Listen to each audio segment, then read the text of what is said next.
Hi there. Welcome back to another little mini episode of MacGyver's Workshop. And gee, what is it? January 6th, 7th, 2018. And we got a bunch of things going at once here. We're trying to get it all to converge and come together. But I'll walk you around and show you what we've got. One of the big things I've been focusing on is to pass the final and the last electrical inspection. So, you know, we've had to get all the outlets in and wired up and covered, and all the switch plates and all that sort of thing. And that's pretty time consuming, and more so than I would have thought. But I'll take it in here, and on the breaker panels, they want the panels off so they can see how you got everything wired up. And that's what about what $1,400 worth of circuit breakers looks like. Yeah, just remember the lessons learned in new construction. All the breakers, the brands have to match the brand of the box. So, you know, it's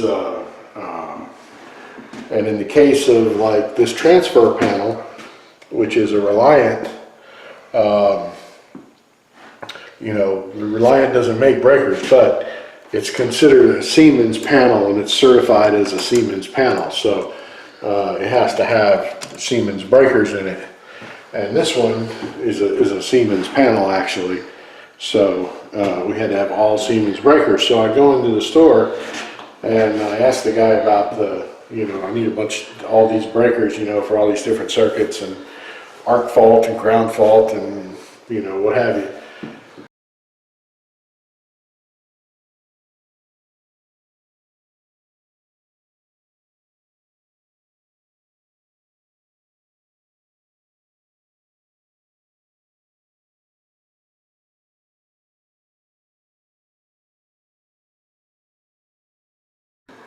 And he put all the breakers together for me. I didn't know no different, you know, I didn't think about it. Get them all home and cut the tails on them to make them nice and pretty, and thereby ruin the ability to take them back. And the electrical inspector was telling me when he did my roughing, he says, you know, he says, all those have to be the same brand, right? I said, no. So I'll live and learn. But so anyway, we're all good now. Everything's all Siemens, and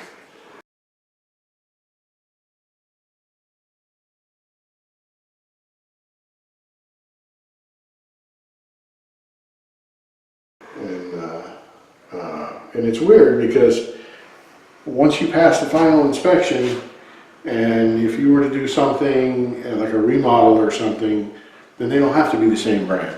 They can be a GE breaker or an Eaton breaker or whatever, as long as it, you know, it fits the panel. So who knows? Like I said, live and learn. But it's done, and we got all our. Well, this one is one of the rooms I still have to cut in, but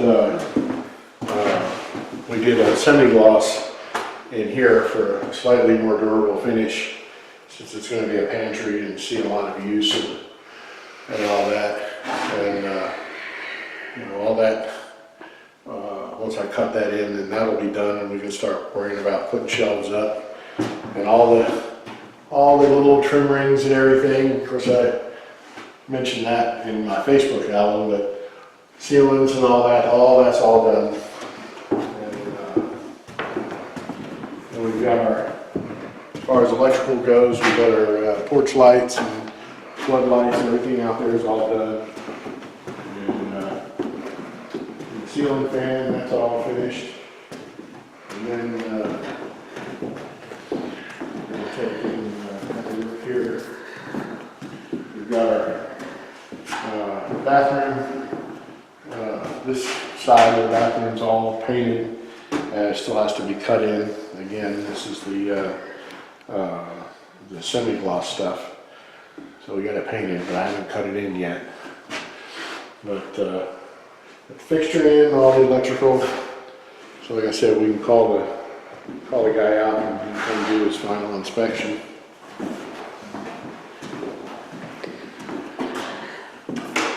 And the same thing with the master closet. That's, we still gotta trim all that out. Of course, this is semi-gloss as well.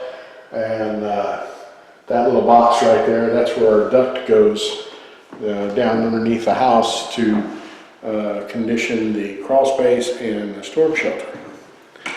So we will never have to worry about frozen pipes because our foundation is sealed and it's treated just as if it were another room in the house. So let's see, what else we got here? Of course, you can see we're stepping all over all our trim wood here, which is going to be wood for our baseboard and trim around the doors. Had to paint it. Put it while we're painting it and doing it as we go here. These three pieces are painted and kind of being stored, waiting for me to. Nice wide. Yeah, you gotta use a wide baseboard when you got 10-foot ceilings, otherwise it looks silly. So,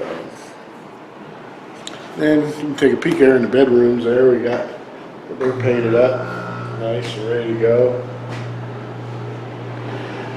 And in the utility room here, got my network box up in here, and that's the AV receiver. This is the battery backup, and then the cable modem and the network extender for the cell phone. All that stuff will go in there, and then there's a network switch. It's going to go in here. And this is the patch panel. So all those little gray network cables you see there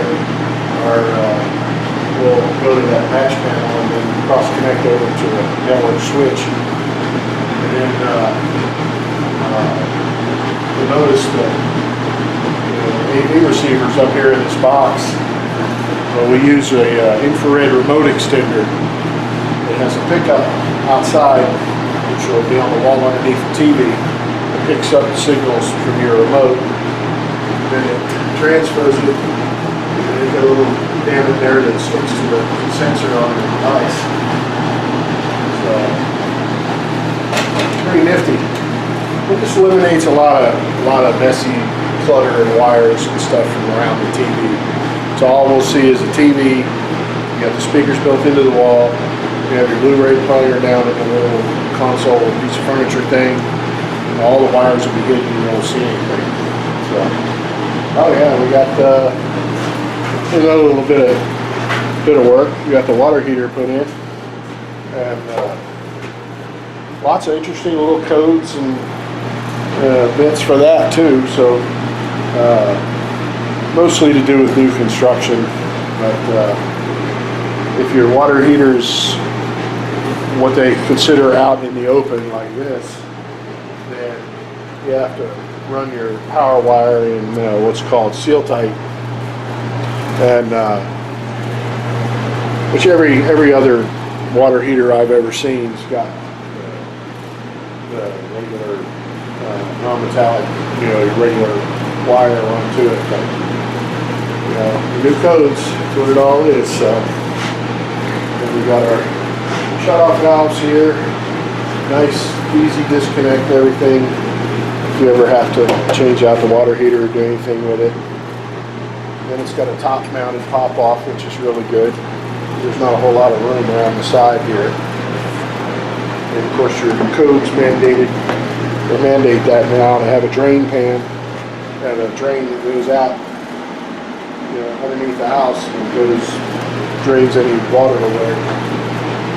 So now later on, eventually, we've got an additional heat exchanger here built into the geothermal that will help heat the water in the hot water tank.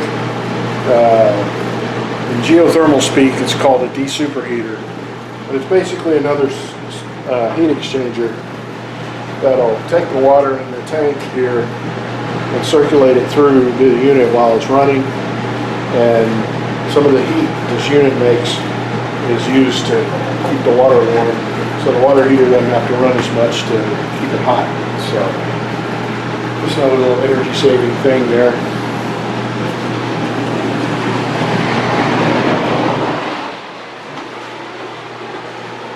I'll apologize if the unit running there screwed with the volume levels. The camera's not real good with that.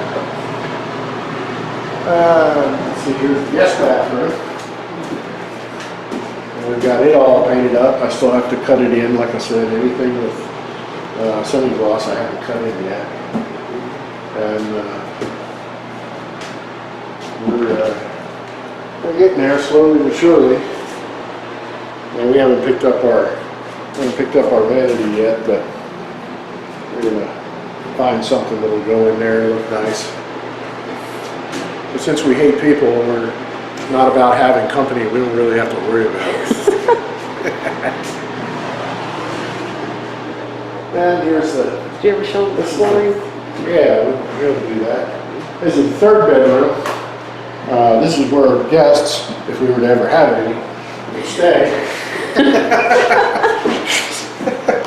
Oh, I love it. This is what we got, engineering. This is the flooring we got. We got it from Lumber Liquidators, and we got a pretty good price on it. It's called Rustic Oak Village. Rustic Village Oak, something like that. Let me lay a couple of them together so you can get a better picture. I don't see getting a good look at it like that, but let's see, it's like those. I'm not going to put them together, but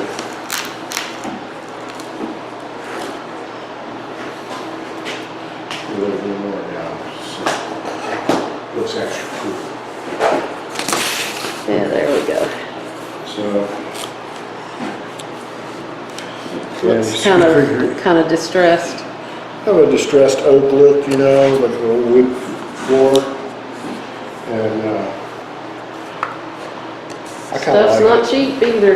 No, it's not, but it's worth it because This is vinyl, but this is vinyl all the way through, so you don't have to worry about if you spill a Coke on it. It's not going to swell up because it's made out of sawdust or MDF or whatever. it's hard, like, Yeah, it's got a very durable surface. It's not a real thick floor, but which is, you know, probably why it was at a better price. But you know, we're not trying to build a bridge here, so you know we don't need 10mm thick flooring. So my floor is already sturdy enough to handle the second coming, I think. So.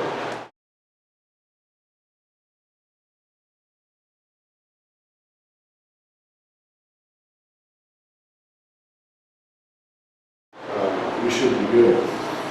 But, anyway, so that's what we got for that.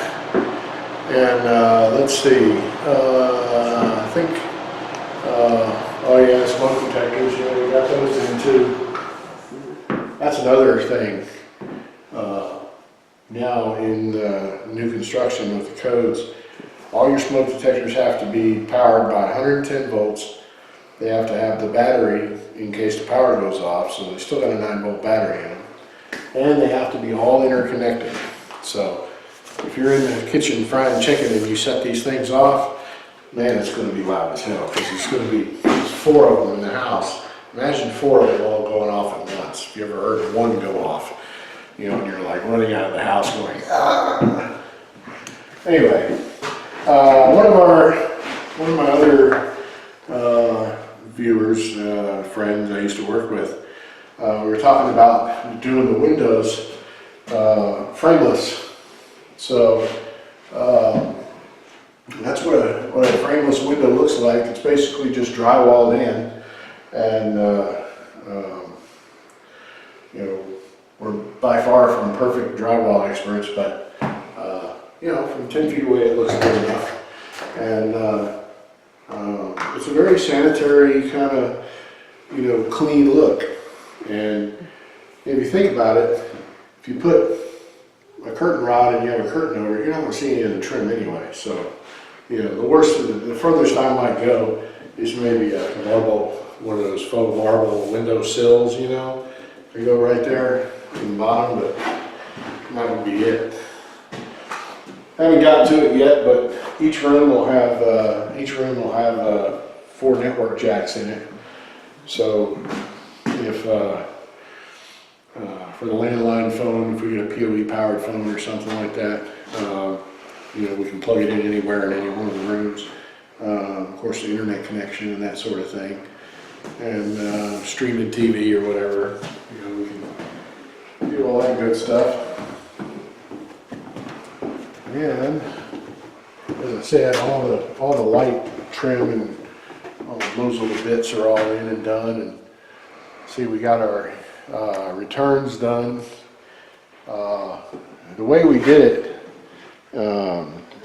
in the design of the house, we didn't have room, you know, really to have a return air duct that could go and pick up returns from each end of the house. So, you know, we wanted to use our space for other things. So with this, we can just have an open return here, which is no problem. There's nothing wrong with it. Very easy to, you know, you can see your filters when they're dirty and clean them, which they are dirty and I need to clean them, but that's beside the point from all the drywall dust still floating around.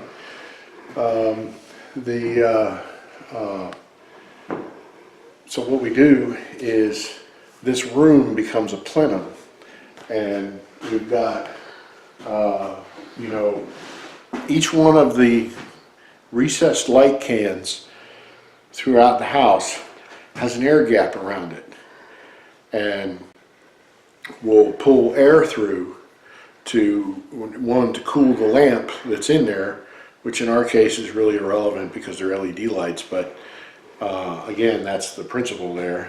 And so what we've got is, and we also have the attic insulated into the envelope as well, so it's a conditioned space. So it has vents blowing out up in the attic as well.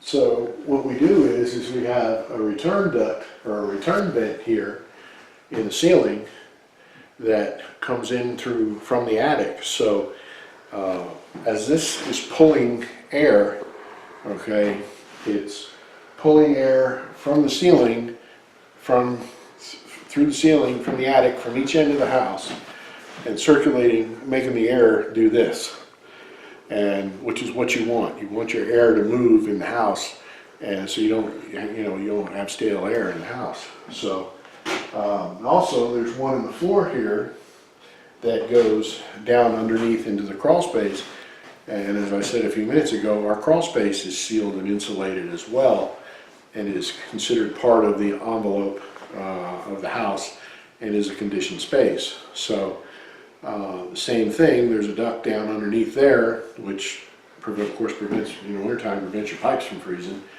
And so you're pulling air from there and from there. So you've kind of got this whole loop going on with your air in your house, which is what you want. So other than that, let's see what we got here. Still got to build a cover for that. This really isn't in the place where it's exactly going to be. The washing machine's going to be there. The dryer will be over here. This is kind of a little chintzy mud sink there. And then we'll have some horizontal surface there. And then over there we'll have a thing where when you take your clothes out of the washing machine, if they're ones that you want to hang and drip dry, we'll have something there for that. And then I think we haven't decided yet, but we'll have some kind of cabinet or armoire or whatever in here for storage. And let's see, I reckon that's about it for now. Of course, this is the second bedroom. That'll be my music / craft room, or man cave, if you will. Put all my music equipment in here on this side, and Tammy will have room to set up her painting and such, or whatever, if she wants to do on the other side there. And that'll all be good. And then And like I said, we've got the, here's the thing I'll show you, it's pretty cool.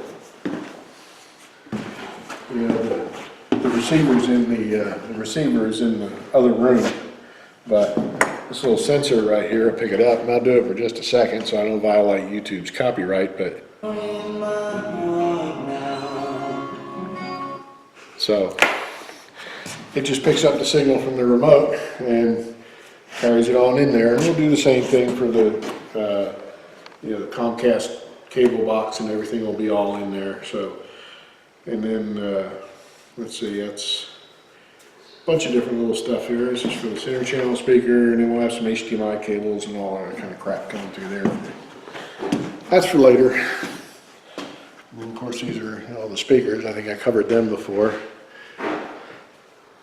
They're all in the ceiling. That's a 7-point, well, it's 7.2 capable, but will be 7.1, but you only need one subwoofer. I mean, more than that, but other than that, that's about it. So, stay tuned. Thanks for watching, and we'll post some more as we make more progress. Thanks again.